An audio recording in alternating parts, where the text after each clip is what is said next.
Hi hello good morning. எல்லாம் எப்படி இருக்கீங்க? எல்லாம் நல்லா இருப்பீங்கன்னு நினைக்கிறேன். இன்றைக்கி காலையில் வேகமாக ஸ்டார்ட் ஆகிடுச்சு. கீரை கடைஞ்சிட்டு பருப்பு போட்டு கடைஞ்சிட்டு வாழைக்காய் ஃப்ரை ரைஸு, பாப்பாவுக்கு ஸ்நாக்ஸ் வந்து கொய்யாப்பழம், அந்த ரெட் கொய்யாக்காய் இருக்கும்ல அதில் கொஞ்சம் ஐஸ்கிரீம் போட்டு ஃப்ரூட் சாலட் மாதிரி கொடுத்தாச்சு. ஸோ ஐஸ்கிரீம் போட்டால் அவங்க அழகாக சாப்பிட்ருவாங்க. ஸோ பாப்பாவுக்கு வந்து அதுதான் இன்றைக்கி ஸ்நாக்ஸ் எல்லாம் கொடுத்தாச்சு. கொடுத்துட்டு ஸ்கூலில் இன்றைக்கி ஒரு சின்னதாக ஒரு மீட்டிங் இருந்தது. ஸோ மீட்டிங் முடிச்சுட்டு வந்து ரிட்டன் வரும்போது பார்த்திங்கன்னா அவங்க தனியாக உட்காந்து சாப்பிட்டுன்னு வந்தாங்க. அது அவங்களுக்கே தெரியாமல் நான் வீடியோ எடுத்தேன். நான் பின்னாடி நிற்கிறது அவங்களுக்கு தெரியாது. ஸோ வந்து பாப்பா அழகாக சாப்பிட்டுட்டு இருந்தாளா, ஸோ வீடியோ எடுத்துகிட்டு அது நான் வீட்டுக்கு வந்துட்டேன். அப்புறம் பார்த்திங்கன்னா வீட்டுக்கு வந்து வேலையெல்லாம் முடிச்சுட்டு டைம் ஆகிடுச்சு. பசங்களை கூட்டின்னு வரத்துக்காக கிளம்பிட்டேன். ஸோ நடுவில் என்னால் கொஞ்சம் வீடியோ எடுக்க முடியல, ஒர்க் இருந்ததுனால. இவங்கெல்லாம் வந்து எங்கள் வீட்டில் தங்கியிருக்காங்க குட்டி குட்டியாக. தோர்னாக்கு ரொம்ப பிடிக்கும், விளையாடிட்டு இருப்பாங்க. ஸ்கூலுக்கு போனால் ரொம்ப ரொம்ப கஷ்டமாயிடுச்சிங்க. அவங்க டேடி வந்து இப்போ ஜாப் போகிறாங்க. ஸோ அதனால் வந்து அவங்க டேடி பிக்கப் பண்ண வரலன்னு சொல்லிட்டு தோர்னா கோச்சிக்கிட்டு லஞ்ச் பேக்கை மூஞ்சில் மறைச்சிக்கிட்டு நான் வரல, மம்மி கூட வரல, டேடி தான் வேணும் அப்படின்னு சொல்லிட்டு நிற்கிறா. எனக்கு ரொம்ப கஷ்டமாக போயிடுச்சு. ஏன்னா ஒரு 1 மந்த்தாக அவங்க டேடி கூட்டிகிட்டு போயிட்டாங்க. ஸோ அதனால் வந்து டோட்டலாக நான் பிக்கப் ட்ராப் பண்ணுறதே விட்டுட்டேன். இப்போ வந்து அவங்க டேடி வேலைக்கு போகும், காலையில் விட்டுட்டு போயிடுவாங்க. ஸோ ஈவினிங்கில் நான் கூட்டின்னு வரத்துக்கு போனப்போ அவன் ஃபேஸே சரியில்லை. அவள் ஒரு மாதிரி ஆகிட்டா, அப்செட் ஆகிட்டா. நானும் என்னென்னோ பேசி பார்க்குறேன்.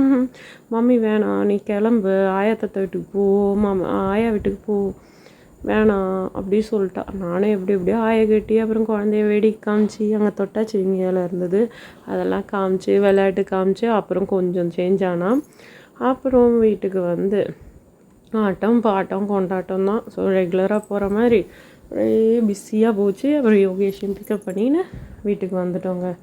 வீட்டுக்கு வந்ததுக்கப்புறம் ஒன்றும் முடியல. ஒருத்தன் வந்து கை காலை கூட கழுவாமல் அவனுக்கு பிடிச்சி வச்ச லட்டை ஆட்டையை போட்டு ஒரு லட்டை முழுசாக எங்கள் மம்மி வாங்கிக்க போகிறாங்கன்னு அந்த வாயே பத்தலைங்க. அந்தளவு வச்சு மொக்கன்னு மொக்கின்னு தான்.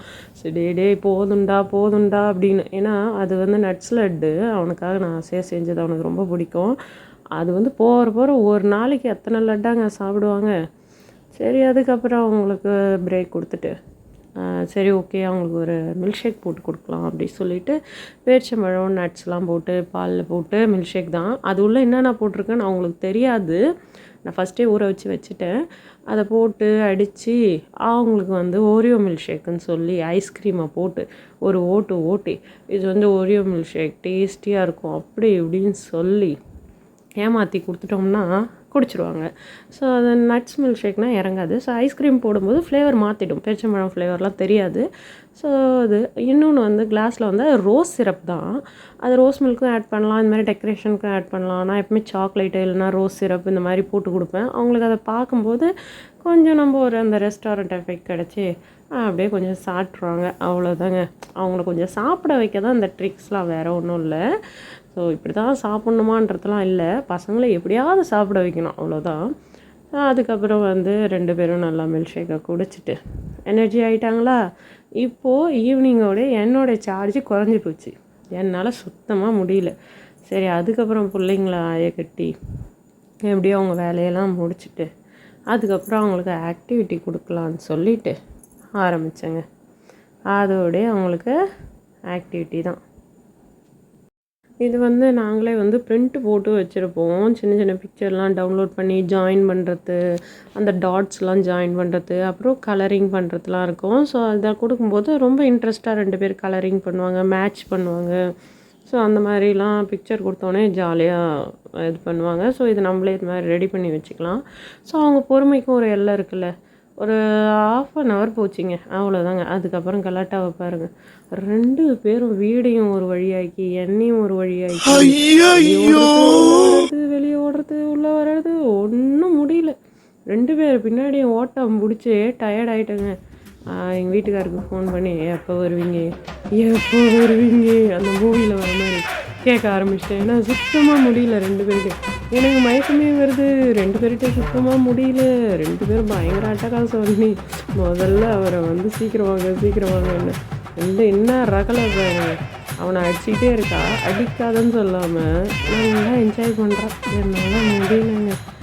பெரிய ஃபைட் ஆகிட போகுதுன்னு பின்னாடியே சுற்றிட்டு கிடந்தேன். ரெண்டும் அப்பாலப்புற மண்டை வலியே வந்துருச்சுங்க. அம்மா கத்துதுங்க, அட்டகாசம் பண்ணுதுங்க, ஒரு இடத்துல உட்கார கூட இல்லை. அப்புறம் நானும் கொஞ்சம் கொஞ்சமாக அவங்க மைண்டை மாற்றி விளையாட வச்சுக்கினேன். எப்படியோ கொஞ்சம் எப்படியோ ஓட்டிட்டேங்க அவங்க டேடி வர வரைக்கும். டைம் ஆச்சு. அப்பா மணி வந்து ஒரு 7 மணி இருக்கும். ஓகே டைம் ஆகிடுச்சி, அவங்க டேடி வந்துடுவாங்க அப்படின்னு நான் சோகமாக உட்காந்துக்கிட்ட பார்த்துட்டு சரி ஓகே வாங்க வெளியே போகலாம் அப்படின்ட்டாங்க. பா உடனே கிளம்பியாச்சிங்க. இப்போ தான் மனசு நிம்மதியாக இருக்குது. எங்கே போகலாம் அப்படின்னா, நாங்கள் வந்து எங்களுக்குன்னு ஒரு ஃபேவரட் பிளேஸ் ஒன்று வச்சுருக்கோம். அது வந்து பார்த்திங்கன்னா லாஸ்பேட்லேயே மேட்டு மேலே கரெக்டாக college road, women's polytechnic college வரும். இப்போ பாலிடெக்னிக்கில் இன்ஜினியரிங் காலேஜு. ஸோ அதோடைய பஸ் ஸ்டாப் அப்படி தாண்டின உடனே பக்கத்துலேயே ஒரு கடை இருக்குங்க. அந்த கடையில் வந்து பார்த்திங்கன்னா ஸ்நாக்ஸ் ஐட்டம்லாம் செம்மையாக இருக்குங்க. அது லொக்கேஷன் காமிச்சிருக்கேன் பாருங்கள். கரெக்டாக அங்கே தான், கரெக்டாக பஸ் ஸ்டாப் கிட்டேயே ஒரு ஸ்டாச்சு இருக்கும். அதுக்கு ஆப்போசிட்டில் அப்படியே அங்கே என்னென்ன கிடைக்கும்னா roll, chicken roll, chicken samosa, mayonnaise வச்சு கொடுப்பாங்க. செம்ம டேஸ்ட்டாக இருக்கும். தோர்னா பயங்கரமாக என்ஜாய் பண்ணி சாப்பிடுவா. ஸோ அடிக்கடிலாம் இல்லை, எப்போயாச்சும் இந்த மாதிரி கொஞ்சம் ரிலாக்ஸ் பண்ண வெளியே வர வேண்டியதான். ஸோ மோஸ்ட்லி அவர் இல்லாதப்போ நான் அதிகமாக வெளியே வரல. அவர் இருக்கும்போது தான் இந்த டைம்லாம் நாங்கள் வெளியே வர்றது. ஸோ இந்த டைம்லாம் நாங்கள் மிஸ் பண்ணிட்டோம் ரொம்பவே முன்னெல்லாம். அப்புறம் சிக்கன் போண்டா 10 ருபீஸ்க்கு கிடைக்கும். அதெல்லாம் முடித்து பட்ஜெட்லாம் பெருசு இல்லைங்க, 100 ருபீஸில் எல்லாம் முடிஞ்சிடும். ஸோ சாப்பிட்டு முடிச்சுட்டு அப்படியே சரி வீட்டுக்கு போகலான்னு பார்த்தா ஆற்றுக்காரு அப்படியே வந்து வண்டியை திருப்பி ஏர்போர்ட்டுக்கு கூப்பிட்டுட்டு போயிட்டார். எதுக்கு அங்கேனா, அங்கே வந்து பீஸ்ஃபுல்லாக நிறைய விஷயம் இருக்குங்க. இங்கே லாஸ்பேட்டில் வந்து அதுதான் ஒரு சூப்பரான விஷயம். அப்படியே வந்து வேடிக்கை பார்த்துட்டே போகணும். அங்கே நிறைய பேர் வாக்கிங் போவாங்க, விளையாடுவாங்க, நல்லா வேடிக்கை பார்க்க சூப்பராக இருக்கும். ஸோ இவர் வண்டி எடுத்துன்னு போய் நிறுத்தின இடம் வந்து அந்த ஸ்கர்ட்டிங் போவாங்க. சூப்பராக இருக்கும். பச்சைக்கிளி பறந்து போயிடுச்சு பாருங்க. என் பையன்தான் கண்ணுக்கே தெரில ஓடினவன். தோர்னாவாத அப்படியே வேடிக்கை பார்த்துன்னு ஷேடோவை பார்த்துன்னு ஜாலியாக வந்தா. யோகேஷ் ஓடந்து மட்டும்தான் தெரியும். கடைசியாக போய் உட்காந்துட்டாங்க. கரெக்டாக உட்காந்துட்டான். அவன் ரொம்ப என்ஜாய் பண்ணி பார்த்தான்.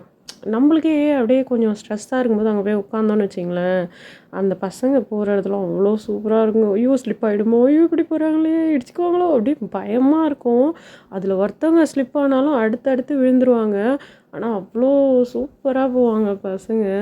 பேரண்ட்ஸும் எப்படி இவ்வளோ தைரியமாக விட்டுட்டு பார்க்குறாங்களேன்ற மாதிரி தோணும். ஸோ அந்த மாதிரி போயிட்டு இருந்தாங்க. அதை பார்க்கவே அவ்வளோ ஆசையாக இருந்தது.